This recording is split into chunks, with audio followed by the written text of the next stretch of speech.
Boa noite a todos, aqui quem vos fala mais uma vez é Ismael Hipólito, nesta noite de junho de 2025, para nós continuarmos aquele assunto importantíssimo que é atividade de inteligência. Lembro mais uma vez, exaustivamente, um assunto que há muito tempo foi esquecido no Brasil, então creio que é salutar falar dele, né? E hoje nós vamos falar, hoje é a parte 3, eu pretendi fazer uma sequência de vídeos para dar uma introdução, mas eu vou abordar esse assunto em outros vídeos, né? E colocar aqui no meu canal. Questões sobre operações secretas, Black Ops, o IER, né, que é Identificação, Estudo e Recrutamento. Eu pretendo abordar, entre outros assuntos, né? Eu pretendo abordar aqui por vídeos que eu irei colocar, né, ao longo do meu canal. Mas esses 3 vídeos, parte 1, 2 e 3, é uma introdução mesmo, é a visão de cima, né, do que é uma atividade de inteligência. E hoje, então, para nós fecharmos o ciclo de inteligência, lembrando que o ciclo, a atividade de inteligência ela não se limita a isso, tem vários pormenores, mas hoje nós vamos falar do processamento, da disseminação e dos tipos de agente que nós temos, né? Eu dei uma introdução breve no último vídeo sobre o que é um agente, a diferença de um agente recrutado por informante, né?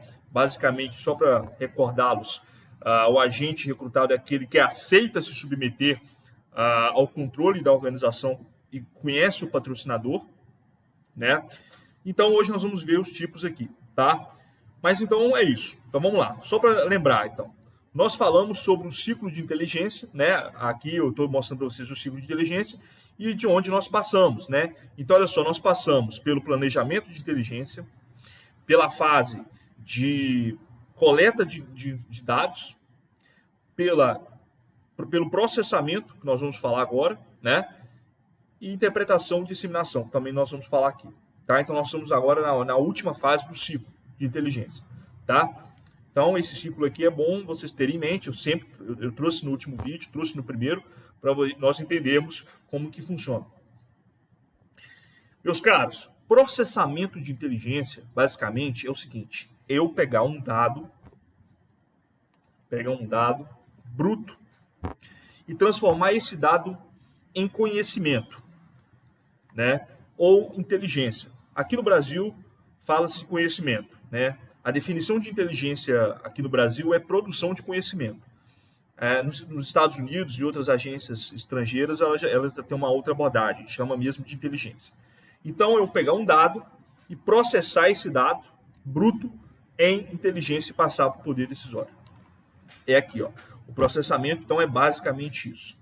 E aqui eu coloquei, porque isso é muito importante, um desafio muito recorrente para um analista de inteligência, que é as informações fragmentárias, né? Ou aquelas informações meia boca, né? Aquelas informações que carecem de um sentido, de uma correlação. Essas informações, elas são um problema para os analistas de inteligência, para o pessoal da fase de processamento, porque eles precisam dessa correlação. Então, geralmente, se nós estamos falando aqui de uma operação que precisa ser feita em tempo recorde, como, por exemplo, se a gente tem um requerimento prioritário, né? Se você não sabe o que é requerimento prioritário, convido os senhores a voltar um vídeo anterior, os vídeos anteriores que eu fiz, que eu explico lá, né? É quando a gente tem um requerimento prioritário, a gente tem vários objetos de interesse de recolhimento derivados dele, né? Então, a gente tem ali um tempo recorde, a gente precisa de uma resposta num tempo recorde. Então geralmente essas informações fragmentárias, quando elas vêm muito picadas, elas são um desafio para o pessoal de inteligência, porque não tem tempo de você pedir informações adicionais. Então, se você tem uma operação, uma missão, que ela tem ali uma missão de larga escala, né? Por exemplo, operação de larga escala, nós vamos ver também, eu vou adentrar nisso, né? O que é uma undercover operation de larga escala. Aí dá tempo de solicitar o pessoal em campo para obter informações adicionais ali, para não atrapalhar nada, né? Para que seja feito ali um processamento. Então, esse primeiro desafio, né, é um processamento de um dado de conhecimento, como eu disse, né? E nós temos 3 fases, basicamente, né, desse processamento. Eu preciso ainda falando da urgência das ações, das missões, né? Nós temos dois tipos de missões, operações secretas. Nós temos as de larga escala, né? Que são operações ali que vão demandar anos, meses ou anos, né? Nós vamos ter também as Short Range Operations, que são as operações de curta escala. Essas operações, elas são, como eu disse agora há pouco, muitas das vezes, mediante ali a um requerimento prioritário, não, um Priority Requirement, né? O PR, né? Que fala nos Estados Unidos, pelo menos nos manuais da CIA, e você vai precisar, você tem tempo está correndo, muitas das vezes você é uma informação que você até consegue ali para uma elicitação, né, uma entrevista de elicitação. Elicitação é um método de obter informação, né? Então, o que eu estou querendo dizer, voltando nesse assunto, por quê? Porque esse procedimento aqui, ele não é fixo. Então, em se tratando de missões com tempo recorde, que precisam correr, de curta escala, né, por exemplo, né, que precisa ali de um tempo maior, de um tempo rápido, né, ou seja, preciso de um resultado rápido, você pode fazer tudo junto. Você pode fazer essas 3 fases juntas, tá? Então para não perder tempo. Agora, se tratando em casos normais, né, de temperatura e pressão, você tem essas 3 fases, que basicamente é o seguinte, meus caros. A gravação, que é a primeira que eu coloquei aí, é a fase que o material bruto chega. É o dado obtido ali de uma fonte de inteligência. Nós já falamos quais são as fontes. Nós temos as fontes humanas, a SIGINTs, né, a IMITs, né, por sinais, né, SIGINTs, né, que seria interceptação telefônica, né, por meio de hacker, né, que você consegue ali obter algumas informações, e você vai ter também a IMITs, né, por meio de satélite, drones de reconhecimento, e você vai ter a Open Social, né, que são as fontes abertas ou públicas, por meio de rede social, por meio de fontes públicas disponíveis ao público. Então, você pega aquela informação de maneira bruta, né? Isso é gravação, é você obter você recebe a fonte bruta ali, né? Lembrando que a coleta, só para me revisar de novo para vocês, a coleta não é um procedimento fixo. Eu posso usar vários tipos de coleta. O objetivo da coleta de inteligência é sempre, vocês têm que ter isso em mente, é sempre uma coleta produtiva de informações ali. Então, a gravação é a chegada do estado bruto, né, das informações. A avaliação, meus caros, avaliar o teor de veracidade, o teor de confiabilidade de um informante, de um agente, né, da natureza, né, para evitar o ruído operacional, né? Ruído operacional é algo que atrapalha muito as operações, principalmente em questão de evasão, né? Você pode ter, eu vou fazer isso também, a questão da evasão. Você pode ter uma evasão por engano, ou seja, o agente ele pode se evadir da área de alvo por engano, por conta de um ruído operacional, de um boato e tudo. Então, avaliar qual que é o grau de confiabilidade dessa minha informação. Avaliar se realmente faz sentido aquilo dali.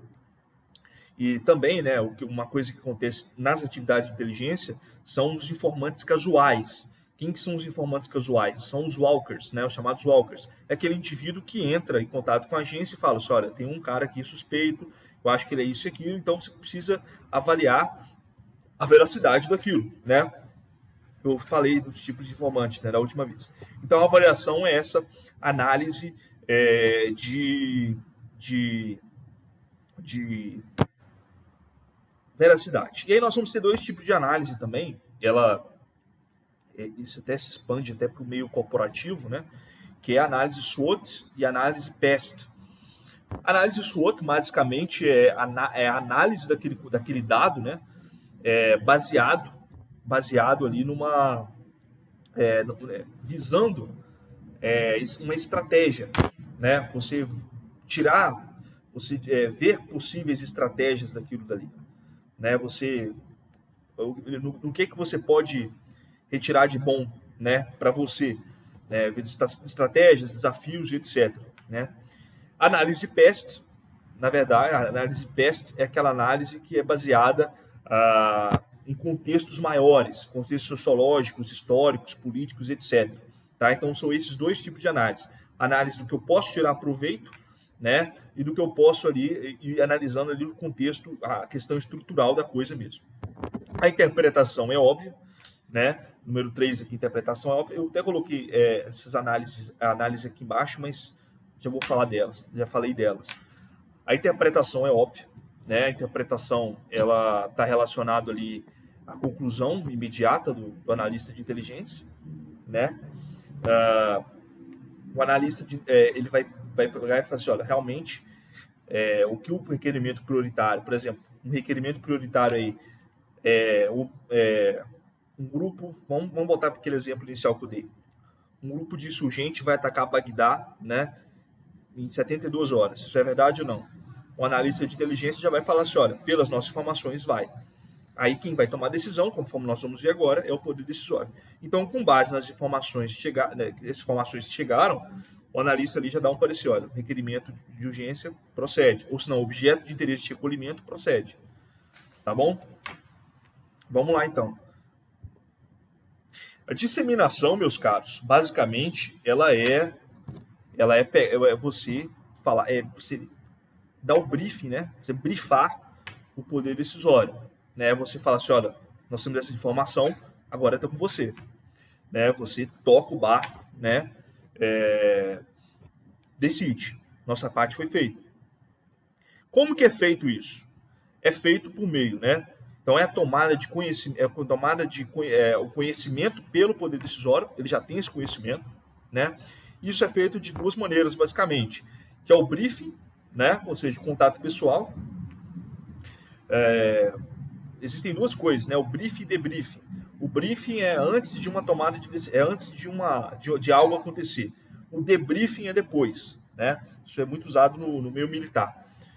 E você tem um relatório, os famosos relatórios, né, que são os intelligence reports. Existem os relatórios, eles têm que seguir um método, né? Eu não vou falar aqui que é algo exaustivo, mas basicamente no relatório você vai ter que indicar as ameaças, você vai ter que indicar tendência, você em algumas situações vai indicar espírito do povo, fazer correlação de dados, tópico de significado,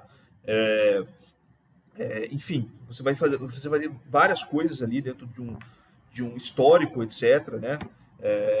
Tipo psicológico, então tudo isso aí vai no relatório, né? Para evitar uma tomada de decisão furada por parte do governante, do líder, né? Então são basicamente essas duas coisas aí. E tem um tópico importante que eu coloquei aqui, que é o seguinte: eu falei para vocês no primeiro vídeo que o ciclo de inteligência ele começa com planejamento de inteligência.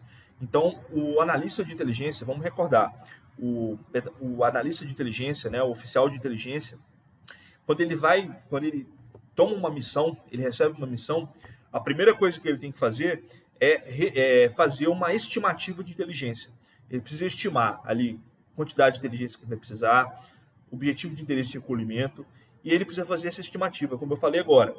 Então, essa estimativa ela é baseada, que ele faz no início do procedimento de inteligência, essa estimativa ela é baseada em informações que já foram colhidas anteriormente, sobre aquele mesmo alvo, né? Então, esse conhecimento aí, né, produzido, ele também fica disponível para uma próxima missão, né, para auxiliar ali numa próxima missão. Então, assim, ele não morre, ele fica disponível para a criação de novas estimativas, tá bom? E aí eu falei com vocês, né? Eu comecei a falar no vídeo passado sobre os agentes, definição de agentes, e hoje nós vamos falar basicamente os tipos de agente que nós temos.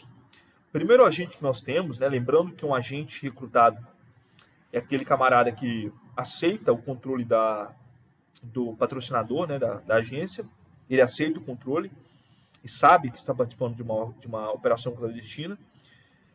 O primeiro agente que nós vamos ter aqui é o agente de ação, o nível mais baixo, tá? O agente de ação é aquele cara que muitas das vezes é um indivíduo ali que é um funcionário de hotel, né? Um cara ali que você não tem, que assim é muito é um nível, assim, é mais baixo mesmo, né? É para operações mais que não existem, operações que não são feitas em áreas negadas, por exemplo, né? Áreas negadas são áreas perigosas. Eu vou explicar depois o que é isso. Mas o agente de ação é aquele indivíduo que ele vai lá, aceita, muitas das vezes ele tem uma promessa, é o comum, é o mais comum de todos, vamos assim dizer, né? É aquele que tem uma promessa de filtração rápida e pronto, né? Então geralmente ele não tem tanto encargo assim, né? A gravidade da operação de um agente de ação, ela não é tão alta assim. Você vai ter o agente residente. Esse agente residente é interessante porque o agente residente é um indivíduo de um terceiro país. Então, nós temos dois países. Nós temos um país que promove a operação de inteligência e o país-alvo, desse país-alvo. Esse agente residente, ele é um cara de um terceiro país que atua para essa agência no país-alvo. Então, vamos supor, um francês que atua para a CIA na Síria. Tá? Ficou melhor agora, né? Esse agente residente, então, ele é isso, né? E aí você já pode ter ali operações mais complexas, né? Você pode... E que é interessante observar o seguinte, que o agente, ou ele pode ser recrutado de dentro, de fora de um grupo-alvo, ou de dentro de um próprio grupo-alvo, né? Então, você pode recrutar um alto funcionário do governo, né? Ou você pode recrutar alguém de fora, tá? Então, o agente residente é esse cara, esse estrangeiro, é o estrangeiro que trabalha com uma agência em outro país, né?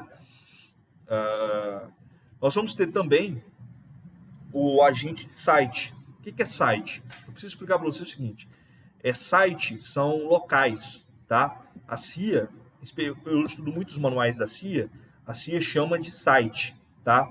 Ou nós temos os sites e as safe houses também, que são as casas seguras.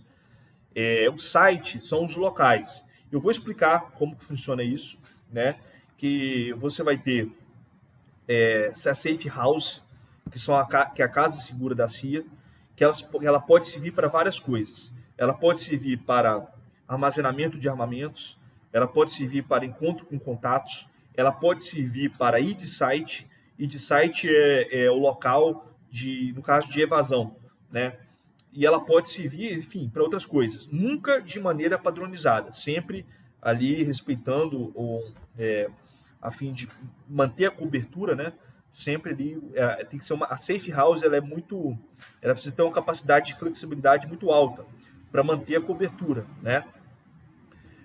Aí a safe house você vai ter incinerantes, né? Em caso de comprometimento, né? Ou seja, se uma safe house for comprometida, for descoberta, por exemplo, por uma contra-inteligência de um país, você vai ter que destruir os dados coletados ali, né?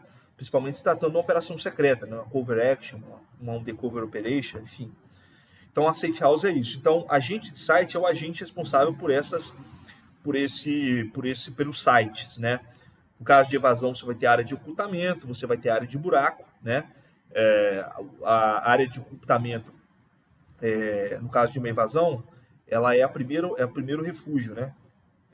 Basicamente, a área de ocultamento é o chamado BISBLEND 2, né? O cara deve ficar ali até 24 horas, né? Escondido, sem proteger o site, fazer o chamado mascaramento de terreno, no caso de uma evasão. Vamos supor que um agente está fugindo da contra-inteligência, então ele tem que ir para a área de ocultamento, depois ele vai para uma área oculta, né? Longe de fonte de água, né? Porque geralmente a vigilância ela vai próxima à fonte de água, longe de fonte de água, sem proteger o site, e depois ele vai ali para uma área de buraco, que é uma área mais oculta ainda, para ele ali para questão de captura, coleta de alimentos, né? E todos esses sites, né, área de ocultamento e área de buraco, eles devem ficar longe do id site, que é a área de ocultamento definitiva, né? Ele fica ali umas 36 horas até esperar um contato buscar ele. Tá, mas isso aqui só para entender. Então, site, acabo devagando, mas site é um local, tá? Um local de uma casa segura, uma safe house, tá? No caso da CIA. Então, é um local de encontro de contatos. Eu vou explicar depois como é que funciona o site, que é um outro assunto. É um ponto de contato, armazenamento de armas, armazenamento de material para criptografia, incinerantes, etc. Tá? Então, o agente site é responsável por administrar isso, né? A segurança do site. Basicamente, a segurança da operação. Tá? O agente principal, meus caros, é aquele cara que ele vai ter uma rede, ele vai ter uma rede interna dentro de uma área de alvo. O agente principal, ele é muito bem sucedido, ele é assim, é aquele agente bem sucedido. É aquele agente que tem informantes dentro de uma área de alvo, né, ou indivíduos ali que não, né, descontentes com a administração, né, com o alvo e tudo. Então, ele é o principal, né? Ele é o principal de uma rede de informantes lá dentro da área de alvo, né? De uma rede de operativos. Então, eu tenho, por exemplo, um alvo, vamos pensar aqui num grupo insurgente. Então, esse agente meu recrutado, ele tem vários informantes lá dentro, né? E ele é o principal. Ele consegue fazer a manipulação ali de maneira muito bem sucedida. Então, o agente principal é aquele que gerencia uma rede dentro de um grupo-alvo, tá? E o agente de apoio, meus caros, isso é muito importante, o agente de apoio, porque, principalmente se tratando de operações ali sensíveis, né? Undercover operations, operações secretas, neutralização de alvos de grande valor, né? Right Value Target. O agente ele sempre vai precisar de um apoio ali, né? Então, agente de apoio é aquele indivíduo ali responsável por ajudar no desenvolvimento da missão ou até mesmo informar que a operação está comprometida. O agente de apoio pode informar por sinais verbais ou não verbais, né? Notificar o cara, por exemplo, por meio de uma frase, o cara fala assim: o sol hoje não vai nascer. O que significa? Que a operação foi comprometida, evasão, né? A evasão de maneira tranquila, sem causar tumulto e tudo, né? Então, o agente de apoio é aquele que dá o apoio para o agente, né? E para a equipe disfarçada ali, tá bom? Bom, esse vídeo então encerrou o ciclo, mas fique ligado aqui no canal que eu pretendo voltar com alguns assuntos aqui, com estudos de caso relacionado à inteligência. Eu falo também aqui não só de inteligência, mas como defesa nacional, como assuntos de defesa, assuntos correlatos de defesa, política, armas de guerra, né, que eu pretendo falar. Depois eu vou falar uns outros assuntos também, como eu vou fazer uma análise sobre a questão de como que as agências de inteligência treinam proxies, né, treinam guerrilhas, treinam grupos insurgentes para atuarem numa área-alvo, usando nações residentes, né, países residentes, zonas cinzentas, tipos de infiltração, operações de contra-insurgência, isso tudo eu pretendo trazer vídeos para os senhores ficarem por dentro, que é um assunto pouco divulgado e muito importante. Nós não somos ilhas, o Brasil não é ilha, então é isso aí, tá certo? Peço aos senhores que, por gentileza, se inscrevam aqui, peço aos senhores que curtam esse canal, que curtam o vídeo, evidentemente, e mandem aí para contatos, os respectivos contatos aí. Beleza? Então, forte abraço, boa noite e até mais.